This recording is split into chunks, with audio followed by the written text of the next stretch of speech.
Firstly, thank you to the AI Exchange team for having me. Very much appreciate the opportunity to be here.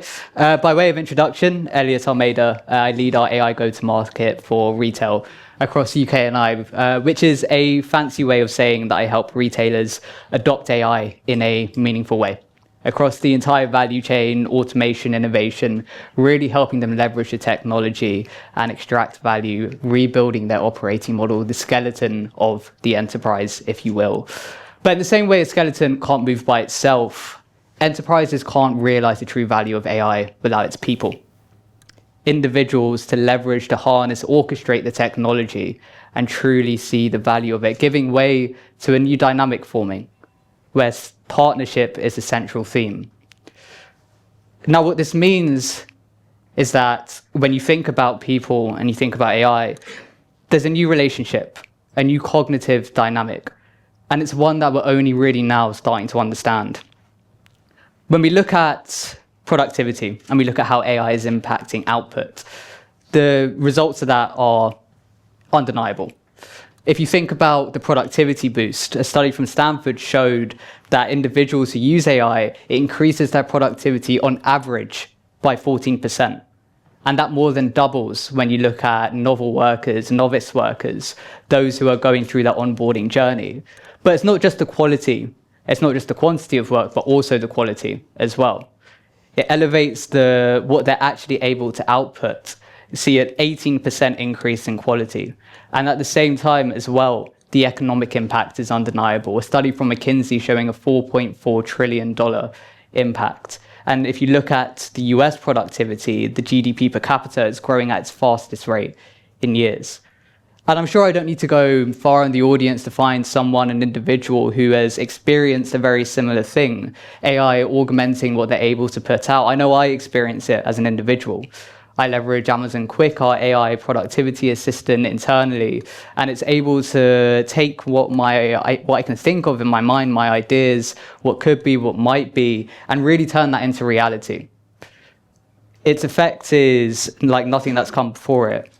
And a couple of months ago, I was working in the office relatively late. I had a deadline for the following morning, and I had to produce a report on our business, a monthly business review, we call it, effectively just talking about, from a numerical perspective, what's happened over the past 4 weeks. And I was planning to use Amazon Quick to produce it, and it's a task which can probably be done in about 20 minutes.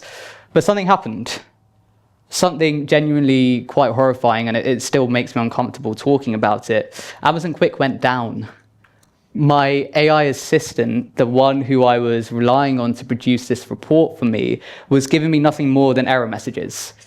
Now, the reason behind that error was due to another model provider having some backend issues, but I'm not going to go down that rabbit hole today. But the point is that the hours which ensued, where I was writing that report manually, but genuinely some of the most painful hours I've had in recent memory. It was like pulling my teeth out, navigating from dashboard to dashboard, pulling data points, creating pivot tables just to generate insights which should have been a single prompt away. It was laborious. And then clumsily melding that all together to create a narrative which follows the Amazonian style of writing, clear, concise, data-driven. It was painful, and it felt like I was doing it for the first time in my life. But I wasn't. This was something that I only started automating about 6 months ago, if that. And I've been with Amazon for 4.5 years.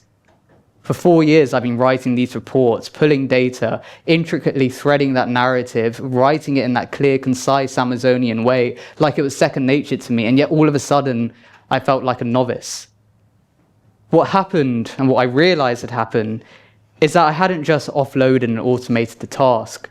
I'd offloaded the underlying skills which enabled me to complete that in the first place. I felt like I was producing work at a high quality and a high quantity as well, which I was, but my competency was disappearing. And that illusion of competency is a labeled effect. The idea that whilst your quality and quantity can improve with AI, the inverse is true when it comes to your actual skills and your competency to deliver. MIT actually did a study on this. They got together a group of individuals and they asked them to write an essay. And they measured their brain activity whilst they're writing this essay, but they split them into two groups. Individuals who were able to use ChatGPT to assist them in writing that essay, and individuals who had to write it brain only, au naturel, if you will. And the results probably aren't surprising. Those who used AI to write the essay saw less brain activity than those who were writing it in the natural style. But what was more staggering is just how significant that gap was. The individuals who were using ChatGPT to help them write that essay saw 55% less connections between 32 different areas of their brain. 55%. And what's even more staggering, to take it a step further, is that those who use ChatGPT to write that essay, 83% of that group could not recall specific details or quotes from that piece of work. Now, the correlation itself might not be that surprising. Use AI to write a bit of work, and yes, you're going to have less ownership, less memory integration with it. But what's interesting is that that group who wrote it using just their brain were then given ChatGPT to actually refine their essay, improve it, fill in the gaps that they felt that they had. And their brain activity saw a significant increase. And this is on the baseline that's already 55% higher than those who are using ChatGPT to write the essay in its entirety in the first place. Now, this phenomenon of cognitive offloading, the idea of giving tasks to technology so we don't have to carry the mental burden of them itself, it's not new. It's littered across history, examples of this happening. Take writing, for example. The act of having a pencil and paper allowed us to externalize memory and accumulate knowledge over generations. Yet Socrates warned it would destroy memory itself. If you think about calculators, allowing us to tackle complex equations, disregard menial sums, teachers warned that it would blunt the very skills they spent their careers sharpening. GPS revolutionized navigation, but studies have consistently proved that it's been at the detriment to our ability to navigate and spatial awareness. Now, anyone who's seen me follow a map can attest to that. But the point is, we're constantly making these trade-offs throughout history. We're constantly disregarding certain skills. Evolution has constantly orbited change, not preservation. And we optimize our profile, we optimize our cognitive ability to match the environment that we sit within at that given moment. So why should AI be any different? But there's one fundamental reason, and that's scope. AI is affecting the way we think in a way that's completely unprecedented in history. When I gave the previous examples, that looks at storage, it looks at execution, but AI looks at reasoning. And the downstream effect of that is that it looks at analysis, self-reflection, emotional inquiry, emotional regulation. It's affecting our brain across every domain. We saw it in the study, 32 areas of the brain, 55% less activity, less connection between those areas. It's staggering. And it's somewhat obvious as well. If you think about what the technology can do, what we're willing to offload to it. For instance, pen and paper is great for jotting down a few ideas, but it's not going to automate some email replies to a colleague who's been chasing us for a month.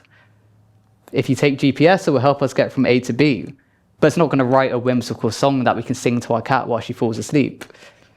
And in the same way, a calculator can be used to complete a menial sum, but it's not going to draft a condolence message to a relative who's grieving the loss of a loved one.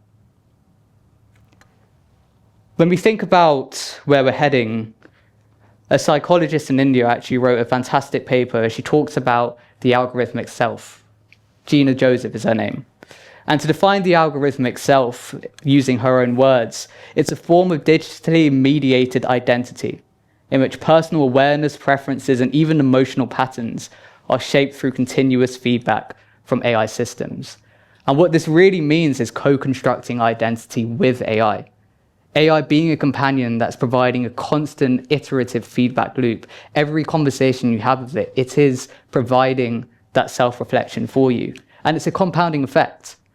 The conversation you had with AI yesterday has already influenced you, and it informs the person who shows up in your AI conversation today, which then influences the conversation you have with it tomorrow. And beyond output, once you're outsourcing that self-reflection, whether it be at a professional level or personal level, asking it for feedback, using it as your own personal therapist, it's not just changing your output, it's fundamentally changing who you are.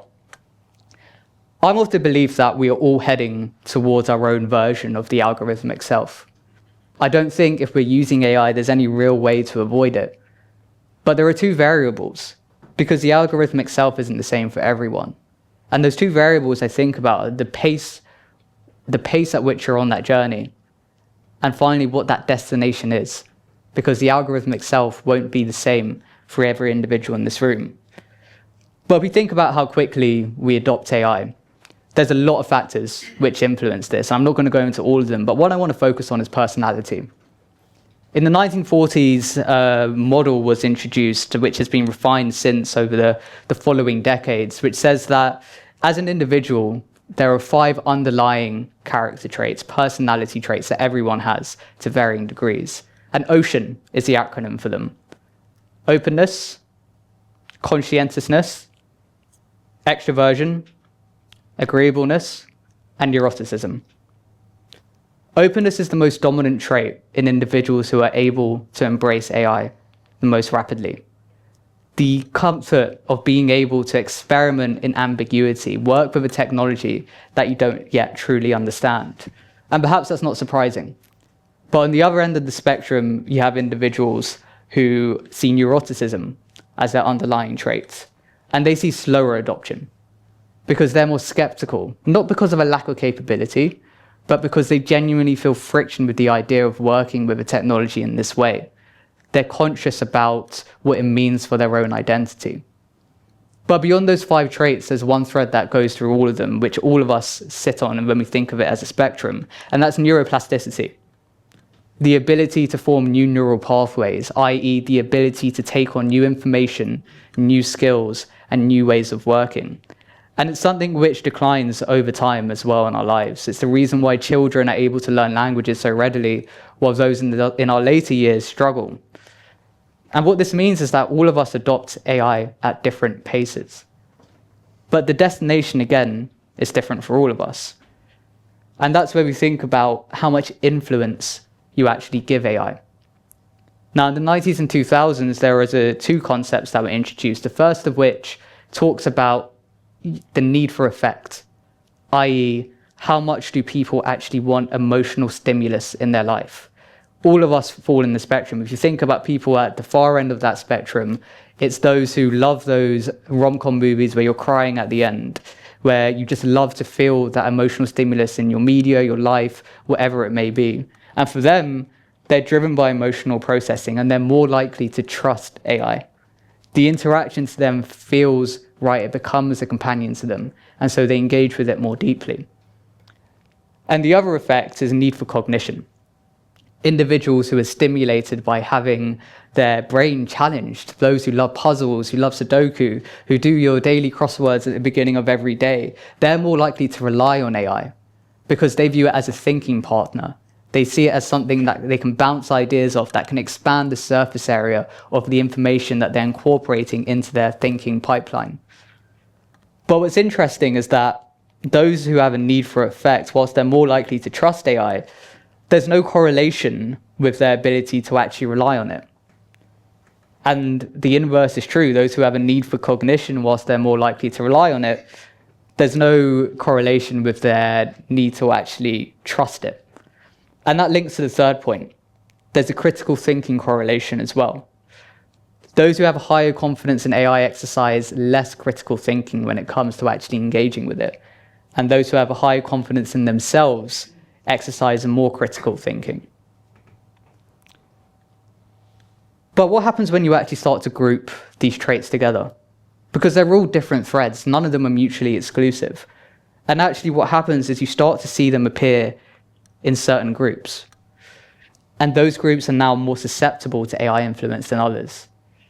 If you think about adolescents, high neuroplasticity, still on that stage where their brain is forming neural pathways, but have weaker critical filters, don't necessarily have a solidified sense of identity at that point in their lives, leading to potential over-reliance. And that's not even going down the rabbit hole of AI in education at the moment and how easy it is to use it as a shortcut in school. Individuals with mental health challenges, those who have a stronger pull toward validation that AI can so readily give because it's exactly how it's been trained to behave. That reassurance can lead to an increase in that dependency and extenuate that relationship even further. And then finally, lonely and socially isolated individuals, those who thrive with AI because of its constant availability, because of its rapid responses. Again, it exacerbates that isolation even further. But when we think about all of this, none of these traits are decisive. And the ability to actually reflect on the way you think, having that self-awareness, is what allows people to stray away from that trend. And that's metacognition, which is something that you've probably have done at some point in your life, almost certainly have done, the act of thinking about thought itself, how you actually think, reflecting on that. And in the world of AI, that means being reflective about what your relationship with the technology looks like. Where are you drawing the boundaries? Where are you purposefully making the decision to actually incorporate it into your thinking patterns? Now, in the workplace, a pattern which I like to follow was actually introduced by the ex-CTO of Accenture, Paul Doherty, in his book, Human Plus Machine. And he talks about the missing middle. Now, the missing middle or the middle space itself is a concept that when we work as a team, we rely on each other for each other's individual strengths. For instance, I work with my solutions architect, my technical counterpart.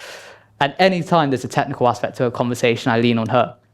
Whereas if it's non-technical, I mean, I guess she leans on me, but she's actually probably better at me at that point. But that's a conversation for another day. But in the world of AI, as a human, as an individual, you bring creativity, judgment, strategic thinking, domain expertise, whereas AI brings processing power, pattern recognition, that constant availability and rapid iteration. And once you recognize what you're bringing to the table and relying on AI for those strengths, it acts as a force amplifier for yourself. You can continue to increase your quality, your output. It could be an amplifier for your own authentic self without losing the skills which you value so much. But beyond the workplace, because AI doesn't just exist in the workplace, you have to think about what it looks like in your own personal life. And for me, I try to follow certain principles, and it's going to be different for everyone, but critically decide consciously. Be conscious about what you offload to AI. Understand why you're giving it that task, and make sure that you can justify that to yourself. Maintain the capability. I felt that a couple months back when I was trying to write that business review. I lost the capability. Those skills were blunted. The skills that had allowed me to progress in my career thus far, the skills that are so important in my company, I was losing. Being able to own the output as well. If you can't explain it or defend it, it's not yours. It's simply the result of an intelligent search. And then finally, notice the drift. Be reflective about what your thought looks like. Is your thinking actually getting sharper, or is it getting more blunt? Is it constant cognitive offloading, or is it cognitive scaffolding? Leveraging AI to think in ways that you hadn't been able to before. But the point I want to emphasize, if I leave you with anything today, is that personal responsible AI is personal. These are rules that I try to follow. They might not be the same for you. The boundaries I lay for myself might not be the same for you. You need to lay down the line. You need to be conscious about how you use AI, because everyone's circumstances are different. But ultimately, make sure that you're looking in that mirror. Make sure that you're aware of how you're using it. Make sure that you're happy and that you are using it in a way that best reflects your values. And if you're not sure, and if you don't know if you're using AI in the right way, and you don't know how to answer that question, you can always ask ChatGPT. Thank you very much.